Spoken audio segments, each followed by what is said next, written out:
CMR Shravanam sale up to 61% off. చాలా గొప్ప reforms అనరండి, సంస్కరణలు అనరవి. సంస్కరణలు కొంత మార్పులు తీసుకురావడము, కొత్త వాటిని ప్రవేశపెట్టడాన్ని రిఫార్మ్స్ అంటారు.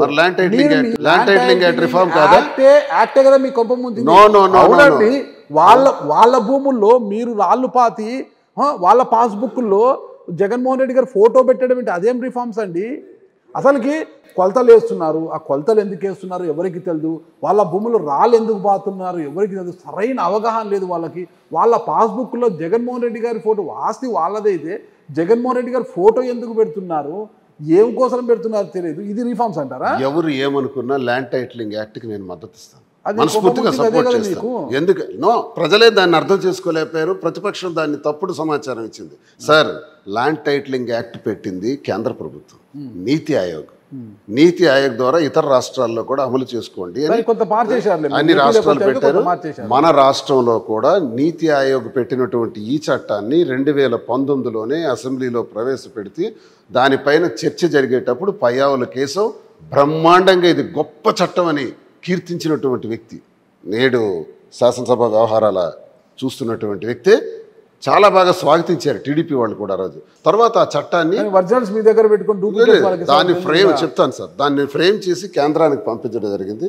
కేంద్రంలో కూడా సర్వే, ల్యాండ్ అండ్ సర్వే విభాగాలు అన్నీ కూడా పరిశీలించి రాష్ట్రపతి అప్రూవల్కి పంపితే తర్వాత వచ్చి 2022లో ఆ చట్టాన్ని రాష్ట్రంలో అమలు చేయడానికి ప్రారంభించాం. ఈ చట్టం తాలూకు అర్థం ఏంటంటే, మీకు భూమి ఉంది, మీకు 1 ఎకరా భూమి ఉండేటప్పుడు ఆ భూమి బ్రిటిష్ వారి కాలం నుంచి కూడా హద్దులు లేక మీరు ఇబ్బంది పడుతున్నారు అమ్ముకోలేక.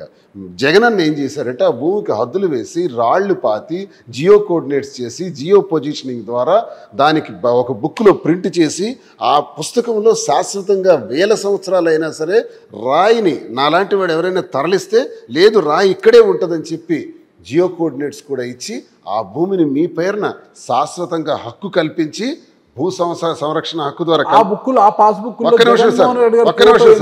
ఒక్క నిమిషం హక్కు కల్పించి ప్రపంచంలో 90 దేశాల్లో అమలైనటువంటి ఇది ఈ ల్యాండ్ యాక్ట్ అనేది 90 దేశాల్లో నడుస్తుంది, అమలైపోయి ఆల్రెడీ ల్యాండ్ డిస్ప్యూట్స్ లేకుండా బ్రహ్మాండంగా ఉన్నాయి ప్రపంచంలో 90 దేశాలు. అలాగే ఆంధ్రప్రదేశ్లో కూడా అమలు చేసి దీనికి ఇంకొక గొప్ప విషయం కూడా జగన్మోహన్ రెడ్డి గారు పెట్టారు, ఇన్సూరెన్స్ కూడా పెట్టారు. ఫర్ ఎగ్జాంపుల్, మీకు సర్వే చేసిన భూమిని నాకు అమ్మాలనుకుంటున్నారు, నేను కొనాలనుకునేటప్పుడు ఈ భూమి నీది కాదు అని నేను డిస్ప్యూట్ చేస్తాను. మీరు కోర్టుకి వెళ్తారు, కోర్టులో ఈ భూమి నీది కాదని తేల్చారు అనుకోండి, ఏదైతే జగనన్న సర్వే చేసి ఇచ్చారో ల్యాండ్ టైటిలింగ్ యాక్ట్ ద్వారా ఆ ల్యాండ్కి ప్రభుత్వమే ధనాన్ని చెల్లిస్తుంది, నాటి ధరని. దీన్ని ఇన్సూరెన్స్ కూడా చేయటం జరిగింది. ఇది ప్రపంచంలో 90 దేశాల్లో తప్ప భారతదేశంలో ఎక్కడా లేదు. గొప్ప పథకం, పథకము మీకు ఓట్ల బ్యాంక్ వచ్చింది. ఓకే, మిమ్మల్ని బెదిరించింది ఎవరంటే ఓకే, ఫోటో గురించి కూడా అడిగారు. ఆఫ్టర్ బిఫోర్ అన్నది ఉండదా? ఒక చట్టాన్ని చేసేటప్పుడు ఆ చట్టానికి ముందేంటి, ఆ చట్టానికి తర్వాత ఏంటి? జగన్మోహన్ రెడ్డి చేశారు. జగన్మోహన్ రెడ్డి గారు ముఖ్యమంత్రి గారు, అవునండి. చంద్రబాబు నాయుడు, పవన్ కళ్యాణ్, లోకేష్, సిగ్గుందా? రాజశేఖర రెడ్డి, అది చెప్తాను సార్, చంద్రబాబు గారు, అది చెప్తా సార్. సిగ్గుందా? జగన్మోహన్ రెడ్డి గారి ఫోటో ఉంటే మీకున్నటువంటి ఆ భూమి, మీ పేరునున్న భూమి జగన్మోహన్ రెడ్డి గారికి వచ్చేస్తుందా? ఫోటో ఎందుకు వేసుకోవాలండి?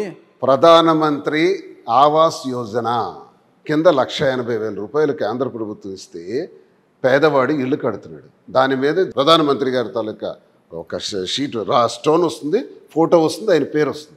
అంటే ఈ నిధులు ప్రధానమంత్రి ఖాతాకి వ్యక్తిగతంగా వెళ్ళిపోతున్నాయా? ఇల్లు నిర్మించేది ప్రభుత్వ నిధులతో నిర్మిస్తే పెట్టచ్చు. వీళ్ళ భూముల్ని కొలతలేసి రాళ్ళు పాతి వాళ్ళ పాస్బుక్లో, వాళ్ళ ఆస్తికి సంబంధించిన పాస్బుక్లో మీ ఫోటో పెట్టడమే తప్పు అనేది వాదన. సార్, ఫోటో అన్నది ప్రతి గవర్నమెంట్ అన్ని, ఇప్పుడు మీరు వెబ్సైట్లు ఏ ఓపెన్ చేసినా చంద్రబాబు నాయుడు ఫోటో ఉంటుంది, ఎందుకంటే is the chief minister. Sir, ఒక్కటి నేను చెప్పాను, దీన్ని తప్పుడు ప్రచారం చేసి లబ్ధి పొందారు సార్. 10 సంవత్సరాల తర్వాత అయినా 15 సంవత్సరాల తర్వాత అయినా ఈరోజు జగన్మోహన్ రెడ్డి గారు పెట్టిన ల్యాండ్ టైటిలింగ్ యాక్ట్ మళ్ళీ రూపకల్పన చేయకపోతే ఆ రోజుకు నేను బ్రతికుంటానో లేదో తెలియదు. మీకు ఈరోజు సవాల్ చేస్తున్నాను. చరిత్రలో మళ్ళీ ఈ యాక్ట్ పునరావృతం అయి తీరుతుంది.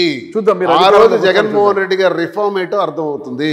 జగన్మోహన్ రెడ్డి గారు సచివాలయ వ్యవస్థను రిఫార్మ్స్ ద్వారా తీసుకొచ్చారు, వాలంటీర్ వ్యవస్థను రిఫార్మ్స్ ద్వారా తీసుకొచ్చారు, ప్రభుత్వ పథకాలు ప్రతి గడపకి అందేటట్టు చేశారు, రైతులకు భూమికి ఇన్సూరెన్స్ కట్టారు. ఇన్సూరెన్స్ కట్టి పంట నష్టం వస్తే వెంటనే రైతు అకౌంట్లో పడేటట్టు చేసి రైతు భరోసా ఇచ్చి విత్తనాలు ఇచ్చి చేశారండి. అన్ని చేసిన ప్రజలు మిమ్మల్ని అర్థం చేసుకుని ఓడించారు. సుమన్ టీవీలో మీ పర్సనల్ అండ్ బిజినెస్ ప్రమోషన్స్ కోసం కింది నెంబర్కి కాంటాక్ట్ చేయండి.